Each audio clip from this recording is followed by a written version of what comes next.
Buenos días, tardes y noches, depende de la hora que nos esté viendo. Estamos aquí, esto es Cantó Gardel, un podcast para asalariados. Y estoy junto a Daniel Riquelme y junto a Sebastián Osorio. Y hoy, bueno, primero que todo, antes de eso, quiero mandar un saludo al Sindicato Metro que nos presta la infraestructura para hacer estas grabaciones. Además, un saludo a Mi Sindicato App que nos socializa y nos prestan sus redes, la aplicación que manejan grandes federaciones acá. Y hoy quiero traerles un tema caliente.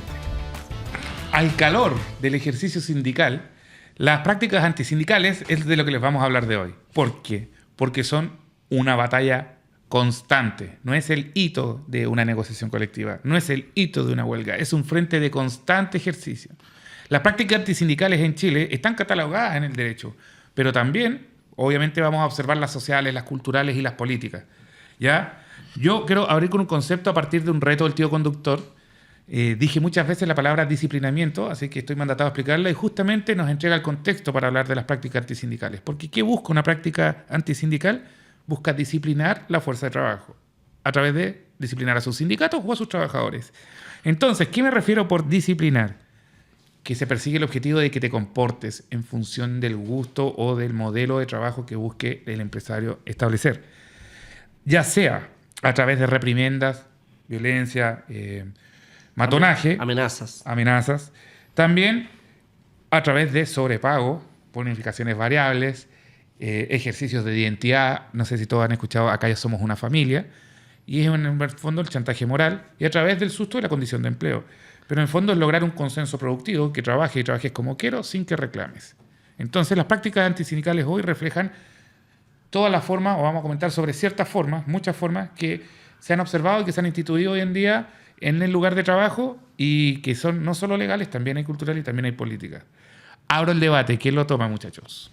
Yo creo que corresponde que comience el abogado. Pero también, como me retan mucho, voy a evitar ser leguleyo en esta pasada. Solo hacer una mención para que tengamos un contexto legal de que las prácticas antisindicales están reguladas en el artículo 289 del Código del Trabajo. Esa es la norma matriz de las prácticas antisindicales en Chile. Que más allá de enumerar, porque vamos a conversar sobre eso, cuáles son el catálogo de conductas de prácticas antisindicales que tiene el Código, y lo cual también ha traído aparejado un debate sobre su taxatividad. Por taxatividad me refiero a que las prácticas antisindicales no se agotan en las que están enumeradas. O sea, hay algunos que dicen que sí, pero la mayoría pensamos que no es así, eso es a modo ejemplar, y que las prácticas antisindicales pueden tomar, de hecho, hoy día en eras de la modernización y la digitalización, formas mucho más sutiles y mucho más enmascaradas, más difíciles de detectar. Entonces no es solo lo que está puesto en el artículo 289.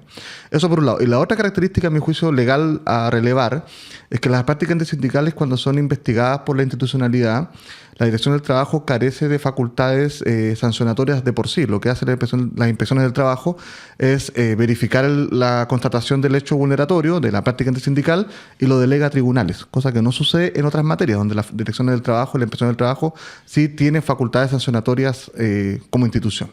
Eso da cuenta de un diseño de que la práctica antisindical está más, comillas, tutelada a favor del empleador, en el sentido de que no basta la declaración del inspector del trabajo para multar, sino que es necesaria una corroboración en un juicio, como dicen los abogados, de lato conocimiento, de mucha mayor duración, ante tribunales, donde muchas veces el efecto disuasorio de la sanción a la práctica antisindical se pierde, porque esos juicios pueden durar meses y finalmente la práctica cuando es necesario corregirla, no se corrige a tiempo. Yo partiría con ese marco legal.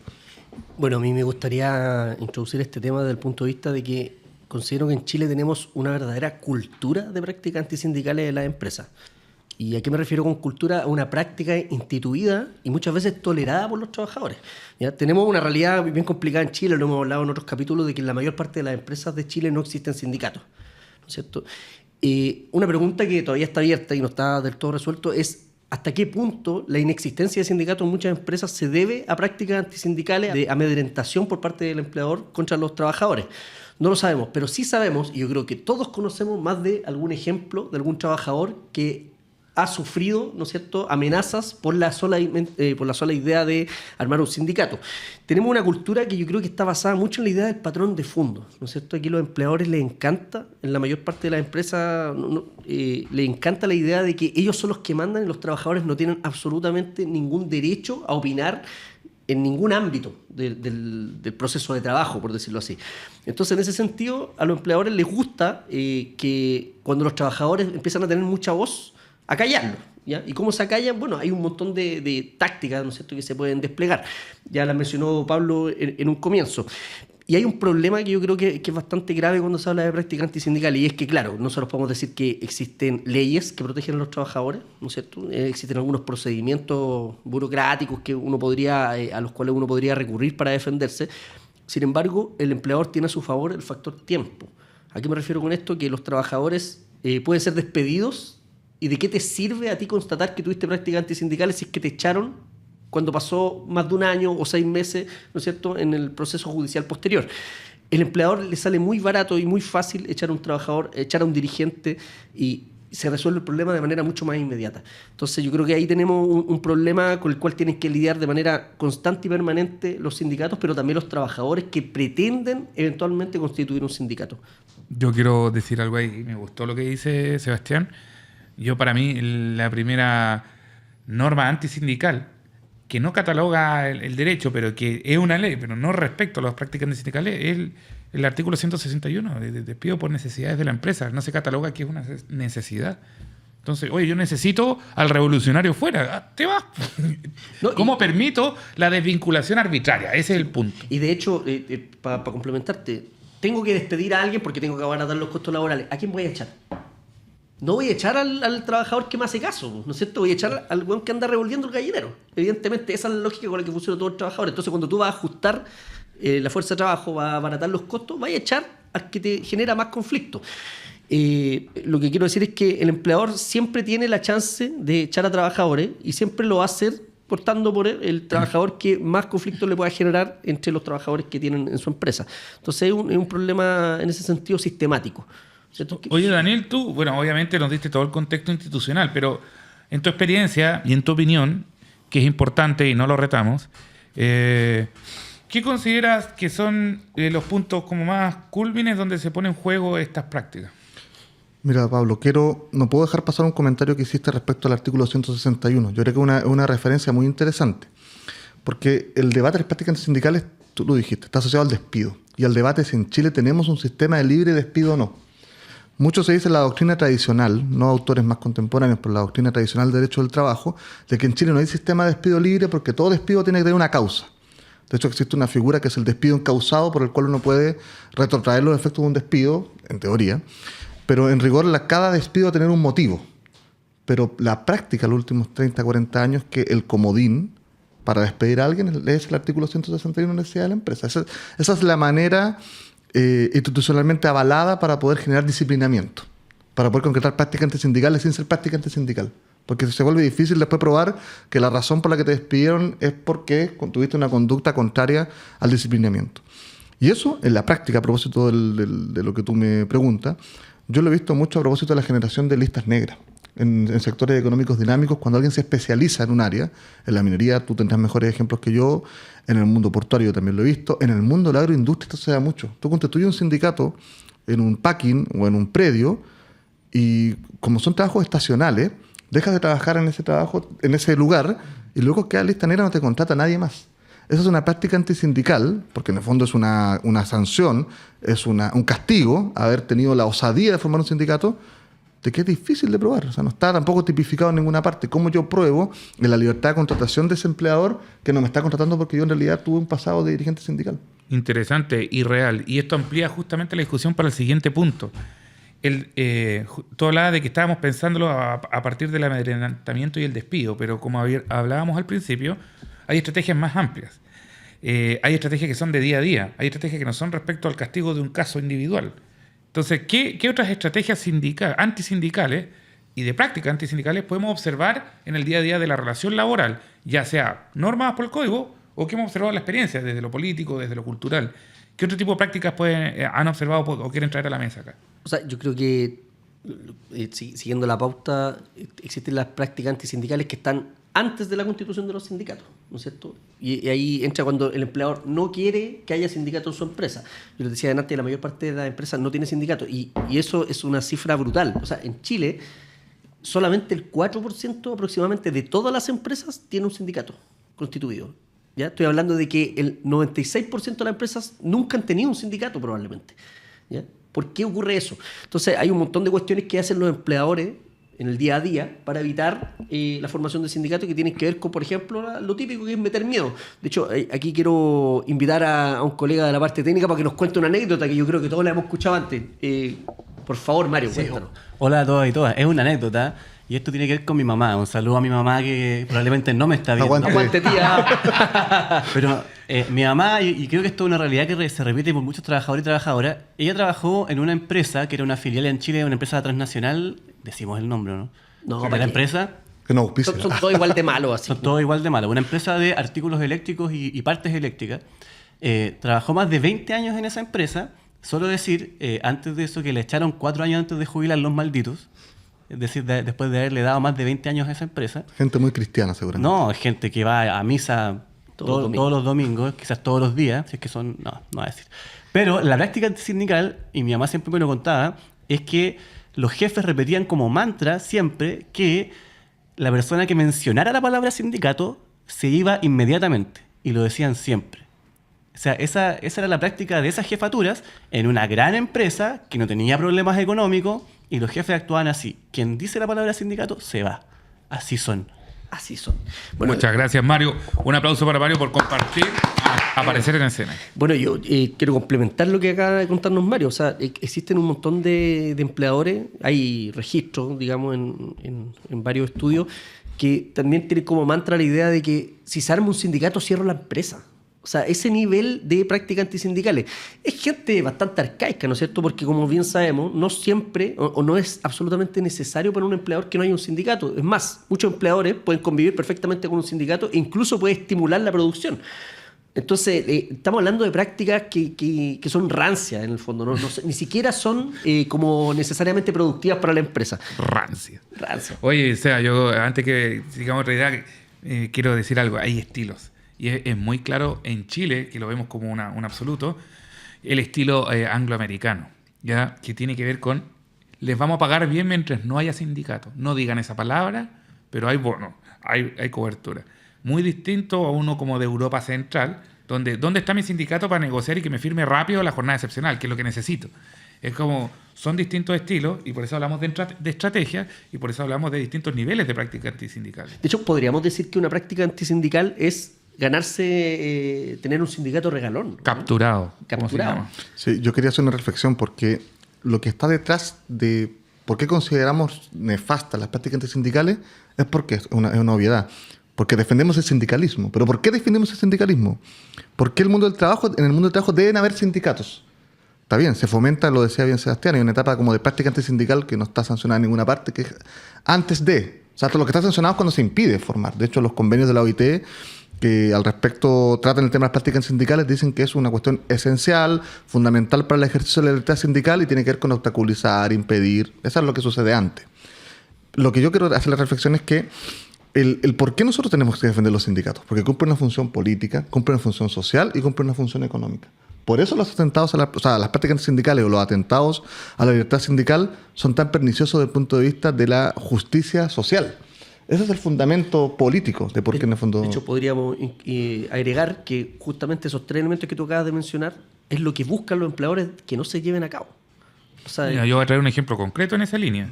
La pelea por la definición de carga. Hoy en día se está expandiendo. En su momento era ¿Definición de carga de qué, perdón? el hijo biológico, acreedor de ciertos derechos en algunos contratos. Ya. Quiero usar los ejemplos porque primero era el hijo biológico. Después pasó a ser la carga legal. Hoy en día, los espacios más avanzados y más empoderados, porque tienen sindicatos, están llegando incluso al hijo de conviviente con más de 2 años a través de ficha social. ¿Quién se preocupa de regular que los beneficios de una relación laboral sean para el hogar y no se conceptualice como respecto a la relación productiva nada más? Es justamente un sindicato. Pero para la empresa eso es aumentar costos. ¿Quién se preocupa de evitar que me regulen la relación laboral? Es la empresa. Pero ahí está lo que tú dices, el fundamento social. Nosotros necesitamos sindicatos porque es la contraparte, la interpelación constante del mundo del trabajo en un país es el mundo que regula la forma en que se vive. Necesitamos un actor propio que esté poniendo los puntos de presión de acá hay problema, que alerte, que corrija, desde el interés de quienes trabajan. ¿Puedo poner otro ejemplo? Que son los grupos negociadores. Los grupos negociadores que tuvieron una reforma importante, una modificación legal importante a partir de la reforma laboral del 2016, el Código del Trabajo, en el fondo, está obligado a reconocer los derechos que los organismos internacionales dan al mundo del trabajo. La libertad sindical, tener sindicatos, negociación colectiva y huelga. Pero establecía que podían establecerse grupos de trabajadores solo con el efecto de negociar y que después se disolvían. Esos son los famosos grupos negociadores. Es un debate político muy profundo el tema de la titularidad sindical, porque los grupos negociadores lo que hacen es desincentivar el sindicato. No lo necesito, porque si quiero negociar, conformo un grupo y después lo disuelvo.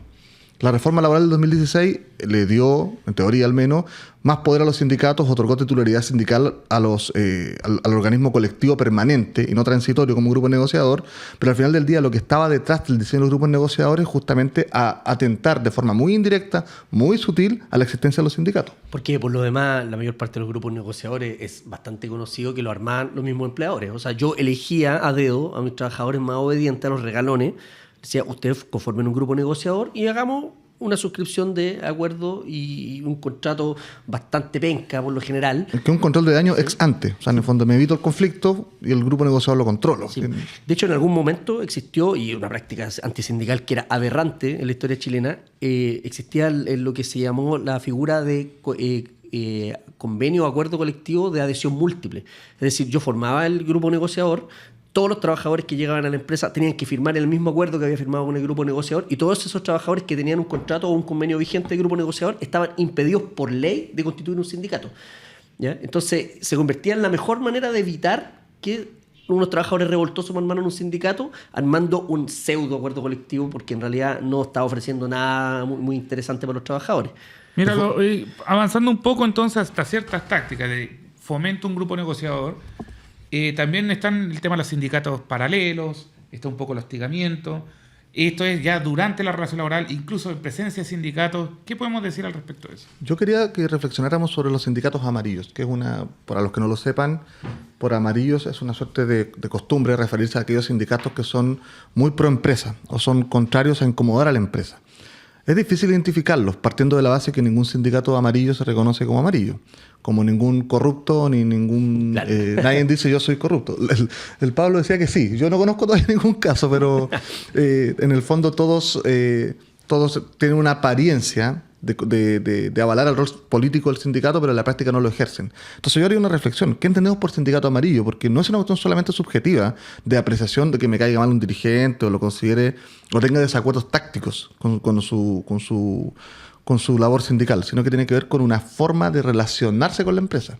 Porque lo contrario de ser amarillo, eso puedo partir, yo voy a definirlo en contrario.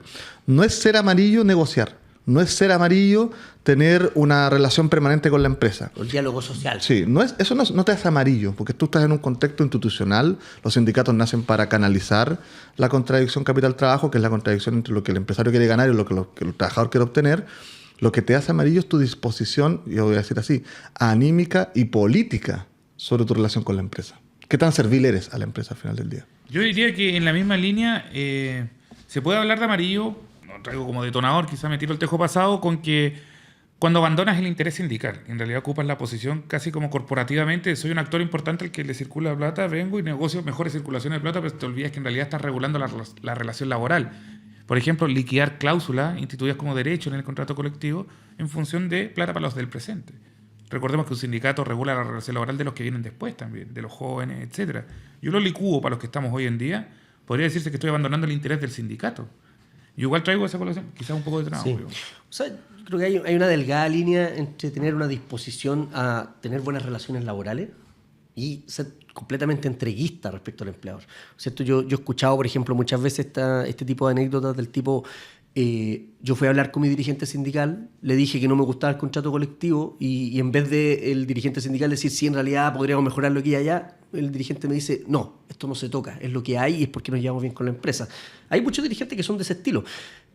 ¿No es cierto? Entonces, en ese sentido, a mí me hace mucho ruido el tema de que tiene que ver con una disposición política, ¿cierto? Hay que entender que el empleador no es tu amigo. Esa cuestión es súper importante. El empleador no es tu compadre, por más buena onda que se vista. Date cuenta, amigo. Sí, pues date cuenta. O sea, el empleador lo que mejor sabe hacer explotar a los trabajadores, ¿sí? Porque tiene que ganar, tiene que tener una ganancia a fin de mes con su empresa, y eso lo va a hacer explotando a los trabajadores. En esa ¿ya? misma No necesariamente lo convierte en una persona mala, porque así funciona la economía, ¿no es cierto? Yo quería mencionar una práctica antisindical que encuentro que es tremenda y ha cambiado recientemente un poco en Chile, pero hay un tema que, por ejemplo, desde el nuevo Código del Trabajo, que tenemos vigente desde la dictadura, una de las características principales que tenía el plan laboral es que es muy fácil despedir a un dirigente sindical, ¿no es cierto? Hemos hablado en otros capítulos que los dirigentes sindicales tienen fuero, es decir, en estricto rigor no debería ser posible despedirlo. Y sin embargo, durante todos los 90, o sea, durante los 80 ni hablar, pues en plena dictadura, pero durante todos los 90 y hasta mediados de los 2000, era extremadamente barato despedir a un dirigente sindical. Entonces, si a ti no te gustaba, mejor lo despedías y pagabas la multa, porque resulta que los juicios, no existían tribunales laborales eficientes, entonces los juicios se podían alargar durante años.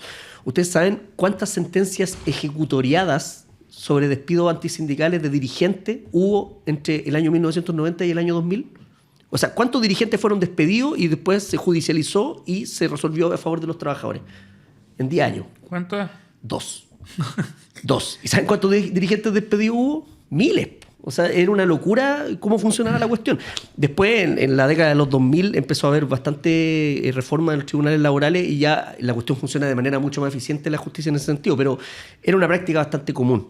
Oye, desde el punto de vista de las prácticas antisindicales, hemos tocado incluso el tema de la facilidad que entrega el Estado a despedir dirigentes. Hablamos de los sindicatos amarillos como una captura en el presente y permanente. Yo quiero traer una anécdota.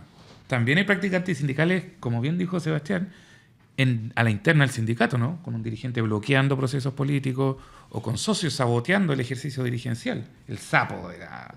Eso, primera pregunta para Daniel. ¿Es técnicamente una práctica antisindical para el Código del Trabajo? No estrictamente. Sí hay jurisprudencia que lo sitúa en ese plano, pero me parece que aquí tenemos que también hacer un link con lo que sucede con las prácticas de discriminación y hostigamiento que se usan en el interior de la relación laboral, que también es una forma sutil de ejercer prácticas antisindicales. Hoy día tenemos recientemente aprobada una ley Karin que sanciona el acoso y el abuso dentro de la relación laboral, pero que se ha mirado estrictamente desde un punto de vista individual. Como que quizás la perspectiva sindical no está debidamente abordada desde el punto de vista legal. Hay falta que se haga una construcción. O sea, hay una construcción doctrinaria, hay muchos autores que hablan de esto, hay una construcción incluso de la jurisprudencia de tribunales, de la jurisprudencia de la elección del trabajo, pero falta una cultura de entender que toda práctica tentatoria a la asociación es una práctica antisindical en sí, aunque no esté regulada. Tiene que ver con la taxatividad que yo hablaba al principio del artículo 289, que no es solo eso. Pueden haber otras prácticas sindicales que no se llamen como tales y que lo son. Ya. Oye, voy a levantar el tema yendo ya hacia el cierre del capítulo, muchachos. Les pido que me acompañen en la pregunta. Dentro de lo que hemos discutido, para una síntesis antes de esto, es que en el fondo la práctica antisindical tiene un objetivo y tiene métodos. Hemos hablado de ciertos métodos, hemos discutido respecto al objetivo, es disciplinar, es controlar. Y de los métodos también tenemos despidos, tenemos amenazas, reprimendas, tenemos paralelismo sindical, tenemos sindicatos capturados. Incluso hablamos de grupos negociadores. ¿Cómo podemos enfrentar toda esta arremetida? ¿Qué experiencias tiene la historia del movimiento sindical? ¿Qué herramientas nos entrega el Código del Trabajo? No, pero también... el señor Código del Trabajo. El señor Código del Trabajo, señor Historia, no. ¿Qué experiencias conocemos de procesos que han logrado corregir este tipo de prácticas? Voy a citar el sindicato donde estamos hoy en día. Yo creo que hay una forma genérica, ¿no es cierto?, la que podríamos decir que los trabajadores pueden abordar las prácticas antisindicales, que es muy genérica, y es teniendo un sindicato poderoso, ¿no es cierto? Entonces, si yo construyo poder sindical y tengo un sindicato con fuerza, uno puede estar seguro que los trabajadores afiliados a ese sindicato están más protegidos que trabajadores que no tuvieran un sindicato, ¿no es cierto? Yo en algún momento tuve el honor de ser dirigente sindical junto con el compañero Mario, y cuando éramos dirigentes sindicales, una de las cuestiones que pasaba era que los trabajadores se acercaban y decían: oye, me quiero meter al sindicato, pero me da miedo porque me pueden despedir. Nosotros le decíamos: te van a despedir igual si te quieren echar. La diferencia es que si estás en el sindicato y te despiden, nosotros estamos a defender. Pero si no estás en el sindicato y te despiden, ¿quién te defiende? Nadie. Tenés que ir a reclamar a la FIFA. Entonces, el sindicato yo creo que el mejor mecanismo para defenderte de las prácticas antisindicales, justamente. Y si tenías un sindicato fuerte, porque si tenías un sindicato débil, probablemente las prácticas sindicales te van a acorralar a tal punto que va a terminar disolviéndose tu sindicato. Ya que hablamos del Código del Trabajo, me permiten hablar de eso, quiero Señor Código del Trabajo. quiero destacar una reflexión que se ha venido dando en la doctrina. Yo no sé qué tanto recogimiento ha tenido en la práctica judicial, pero la doctrina sí lo ha tenido, que es el tema de la incorporación de la noción de daños punitivos en la sanción a las prácticas antisindicales. Me explico. Cuando se lleva a tribunal una práctica antisindical, ¿se acuerdan que yo les decía que las direcciones del trabajo, las inspecciones del trabajo en rigor no sancionan la práctica antisindical, sino que constatan hechos y lo llevan a tribunales? Cuando la cuestión se sustancia en tribunales, el asunto se sustancia en tribunales, el tribunal lo que generalmente hace, cuando es favorable o se constata, o más bien se acredita la concurrencia de la práctica antisindical, se multa. Se ordenan medidas reparatorias, muchas veces se ve que tienen que pedir disculpas públicas o tienen que hacer un curso sobre buenas prácticas sindicales, etc.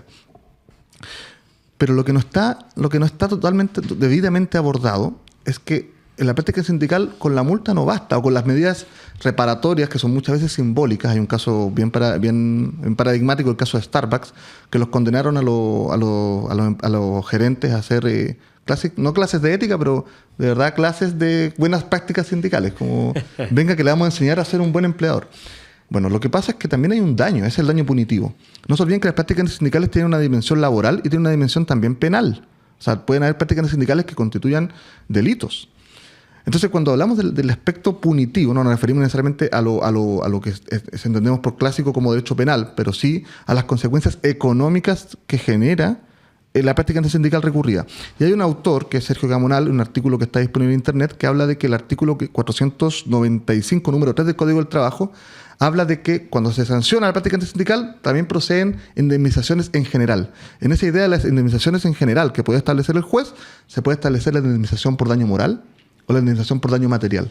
Hoy yo decía, no tengo conocimiento de que haya muchas sentencias en este sentido, pero es una perspectiva política incorporar por parte de los sindicatos. Exigir que no basta con la multa, exigir que no basta con la medida reparatoria, sino que es necesario también medidas resarcitorias, porque el efecto disuasivo no es pagar la multa solamente, es también que me indemnicen. ¿Qué es resarcitorio? Que te reparen el daño. Ah, perfecto. Oiga, yo igual quiero decir algo. Yo creo que hemos asumido y naturalizado en esta discusión de las prácticas antisindicales la noción de sindicato, ¿cierto? La noción de sindicato, aun cuando hablamos de casos donde no hay sindicatos. Pero ¿por qué hablamos de sindicato y no grupos negociadores? ¿Por qué hablamos de sindicato y no vaya y pelee a través de una demanda tribunal solamente? Yo quiero traer a colación que para mí el sindicato es el órgano socialmente pertinente para hacer esto. Y lo refuerzo un poco a partir de esto, porque también cuida la interna, también cuida. Cuando es un sindicato estamos hablando de una organización democrática, que tiene dirigentes con ciclos y periodos de vigencia, que puedes corregir en el caso de las perversiones. Estás cuidando la interna ahí, estás cuidando la interna con la posibilidad de desafuero. Pero también porque es socialmente pertinente entender que es una organización democrática la que tengo que interpelar para hablar con los trabajadores. Y es mejor eso que la tincada de turno de un trabajador u otro. ¿Y por qué la práctica sindical entonces debiera resistirse a partir del sindicato? Es porque es un cogestor del trabajo. Y yo creo que la más importante a la hora de hablar de un sindicato amarillo o de hablar de una práctica antisindical instituida es que se renuncia al objetivo de ser sindicato. Y acá quiero hablar de algo que tú... Perdón que me alargué, una segunda idea nomás, Sebastián, perdón. Está apurando. Es que a veces el código no lo sanciona, a veces la ley penal no lo sanciona. Es más, a veces ni los mismos socios lo sancionan, pero igual está renunciando al objetivo de un sindicato. Y voy a hablar de los regalos. ¿Saben por qué? Porque este temita de siempre ser el sindicato que está dando buenos regalos o de ser el sindicato que regala gift cards, yo lo que estoy haciendo derechamente desde el interés sindical es algo social, es una reflexión más social y cultural, no es técnicamente legal o política. Yo estoy desfalcando el sindicato, sacando arcas del sindicato para tener a mis socios contentos y ojalá me reelijan. Uy, si el interés del sindicato es ser cada vez más poderoso y tiene la capacidad de acumular montos de capital importantes, debieras cada vez tener una sede, auto, ser capaz de procesar demandas con abogados, ir aumentando las herramientas que tienes para ejercer poder y no tener la fiesta en paz. Sí, oye, de hecho eso me lleva a un tema que yo no sé si cae como práctica antisindical, pero es un tema relevante, yo creo, para la discusión de los sindicatos, y el tema de que ¿de quién son los recursos del sindicato? ¿Son del sindicato o son de los afiliados? Del sindicato. Yo igual considero que los afiliados, porque muchas veces se dice, oye, pero... Igual considero los afiliados, dijiste. No, mi punto es como muchos afiliados dicen, oye, yo pago la cuota y no me cae nada de vuelta. Pero si no te tiene que caer nada de vuelta más que un contrato colectivo más poderoso y que te defiendan en caso de que te quieran echar o de que te estén tratando mal en tu lugar de trabajo. Pero hay gente como que piensa que el sindicato es una caja pagadora de regalo de cajas de Navidad de fin de año. Yo no digo que sea malo. Y de hecho, que te pasen una gift card puede ser bueno. ¿Cachai? Y una caja de Navidad a fin de año y para el 18 también. Se agradece, ¿me entendís? Pero el tema es que no puede ser eso el sindicato solamente. No puede ser exigible. Claro. O sea, yo creo que los trabajadores tienen derecho a pedirle lo que quieran a su organización democrática, ¿no es cierto? Pero el sindicato lo que necesita es tener recursos propios para poder llevar a cabo su plan. Y quiero meterme a otro tema, y que es una práctica sindical que no sé cómo es posible que la hayamos pasado por alto hasta este momento, pero la quiero mencionar acá, que tiene que ver con los sindicatos paralelos. ¿Ya? Una táctica antisindical típica de los empleadores es que no me gusta el sindicato que tiene la empresa, porque los trabajadores no me hacen caso, no tienen un disciplinamiento como a mí me gustaría. Entonces lo que puedo hacer es armar otro sindicato. ¿Y cómo lo armáis? Lo mismo que con los grupos negociadores. Juntáis a tus regalones de la empresa, es decir, constituyen un sindicato, les doy todas las facilidades y más aún, les doy un contrato colectivo mejor que el que tiene el sindicato que me cae mal. Mira, entonces con eso es súper interesante. Los dirigentes pueden llegar y ofrecerle a los trabajadores que se salgan del sindicato conflictivo desde el punto de vista del empleador, simplemente defensor de los derechos desde el punto de los trabajadores. Sálganse de acá, métanse a este sindicato con mi compadre regalón de la empresa, ¿no es cierto? Y van a tener incluso mejores beneficios. Entonces el empleador está dispuesto a pagar un coste, un contrato colectivo más oneroso para él, solamente para debilitar al sindicato poderoso que no hace lo que yo quiero. Yo creo que el tema de los sindicatos paralelos es uno de los grandes problemas del sindicalismo en Chile. Lo hemos hablado en otros capítulos. O sea, es demasiado fácil resolver un conflicto entre dirigentes sindicales. En vez de resolverlo con diálogo sindical, se resuelve quebrando el sindicato y armando otro sindicato. Sí, el problema también están los dirigentes que se prestan para eso. No, Hay pero una cultura bastante nefasta. quiero agregar algo. Acá hay estrategia y justamente la teoría de la administración de las empresas, que tiene carreras en Chile, tiene estrategias y justo estaba hablando cómo enfrentarlas. Van a invertir capital en el disciplinamiento, en una práctica antisindical cultural no legalmente sancionada, en el disciplinamiento, y prefieren meter la plata ahí que pagar mejor. Y ese punto es fundamental porque no todas las escuelas de administración son así, y no estoy diciendo que hayan buenas, otras son peores. Pero esa línea también toca otro punto, que es que la perspectiva de administrar individuos egoístas, como la perspectiva neoliberal. Voy a darte algo que te conviene más, así que seguramente voy a quebrarlo. Y el trabajador va a decir, bueno, en verdad me conviene la plata del mes a mes, me voy para el otro, están pagando más, y no refuerzo estos procesos más longevos de sindicatos. Algo que dijo el Daniel unos capítulos atrás fue justamente que se ha olvidado mucho el principio de solidaridad, de autodefensa, de colaboración a nivel sindical. Yo capaz no estoy ganando tanto allá, pero quedándome acá genera un contrapoder importante en la empresa. Esa concepción no va. Hay una ganada, una arremetida cultural ganada del egoísmo ahí. Y tercero, el cortoplacismo, hasta de la empresa misma. Si yo estoy pegándole a un sindicato y acepto un sindicato, ya no es un grupo negociador, y le adorno el contrato, si el sindicato pensara estratégicamente, también digo, vámonos todos a ese. Y le subí el costo total de la mano de obra. Pero tampoco pasa. ¿Por qué? Porque las dos partes están en el corto plazo resolviendo. Y eso también tiene que ver con la economía extractiva y el tercer mundo. No tenemos industria que se plantea 100 años de funcionamiento. No, y de hecho no hay una visión de largo plazo de los dirigentes. Muchas veces están pensándose en el día a día solamente el sindicato. Y muchas veces agobiados por las prácticas antisindicales, tienes que hacerte cargo de eso, no puedes pensar. Su cotidianidad es defenderse de los ataques permanentes. ¿Palabras finales? Sí, justamente. Por supuesto, el jefe. Eso se corta, pero... Mira, justo el mismo puesto. Yo le dije lo mismo a Sebastián en el capítulo pasado. ¿Este puesto tiene algo? El de la derecha lleva el orden. No, la derecha y el orden. No, pero ante la cámara va a ser el de la izquierda. Oye, no, estábamos hablando de sindicatos, parece nosotros. Sí, no, de cómo... Ya, para cerrar, respecto a prácticas antisindicales y respecto en realidad a esta vocación de disciplinamiento del trabajo, unas reflexiones finales, ideas que quieran dejar relevadas, pero siempre sin cerrar la discusión. Esto es un aporte y un debate. Daniel, por favor. Sí, un recordatorio para los compañeros dirigentes sindicales y para todos los actores del mundo del trabajo, es que el sentido de la práctica sindical fundamental es defender al sindicato, por las razones que hemos expuesto, por su función política, social, económica. Pero la práctica antisindical, cuando se sanciona las conductas que la atentan, es por tres razones. Primero, porque en doctrina se le denomina la tutela inhibitoria, o sea, evitar que la conducta se siga produciendo. Inhibir que la conducta antisindical se siga produciendo. Esa es la primera dimensión, la tutela inhibitoria. La segunda dimensión es la tutela restitutoria, es decir, volver al estado anterior de la práctica antisindical, como estábamos antes. Y la tercera, que es lo que trataba de relevar en el punto anterior, es la tutela resarcitoria. Es decir, que no basta con que cese la conducta, con que volvamos al estado anterior, sino que además me deben indemnizar los daños materiales y morales que sufrí por la práctica antisindical como actor colectivo. Eso en la jurisprudencia no está tan extendido. Hay autores que están reforzando esa idea mediante el concepto del daño punitivo, de que hay un daño en la práctica antisindical y que debe ser reparado. Sebastián. Bueno, yo quiero plantear que sabemos que en Chile los trabajadores muchas veces tienen miedo, ¿no es cierto? El disciplinamiento del despido es el más duro y a nadie quiere que uno lo despidan del lugar donde trabaja. Pero quedarte sin un sindicato o no armar un sindicato o rehuir del sindicato en ningún caso te va a permitir que no te despidan. Entonces, entre estar o no estar, entre ponerle o no ponerle, yo creo que hay que ponerle, hay que meterse al sindicato y es la mejor manera de defenderse de las prácticas antisindicales. Entonces yo creo que es importante considerar eso, hay que meterse a los sindicatos, ¿ya? Y es la única manera de defendernos. No por no meterte a un sindicato te va a ir mejor en la pega, y esa cuestión la tienen muy claro todos los trabajadores que sin sindicato lo han echado igual, por más que te llevaras bien con el jefe. Yo quiero decir, muy sociológicamente hablando, que recuerden que el trabajo no solo remunera tu acción productiva, sino que es tu condición de empleo, la forma en la que puedes existir en la sociedad, porque hoy todo se paga, sobre todo en Chile, se paga la educación, la salud, se paga hasta los eventos que no suceden, como cuando pagas un seguro. Entonces, tu única forma de funcionar en Chile es teniendo un trabajo. Cuando hablamos de un sindicato que es importante, estamos hablando de la organización que va a proteger tu condición de empleo también.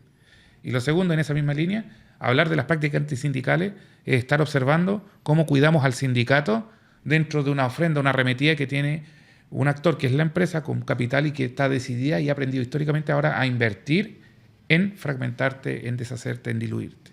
Sí, señor sindicato. Eso. Muchas gracias, muchachos, por la atención. Muchas gracias, Mario, por la intervención. Tío conductor. Carlos, Ricardo, muchas gracias por su apoyo. Sindicato Metro.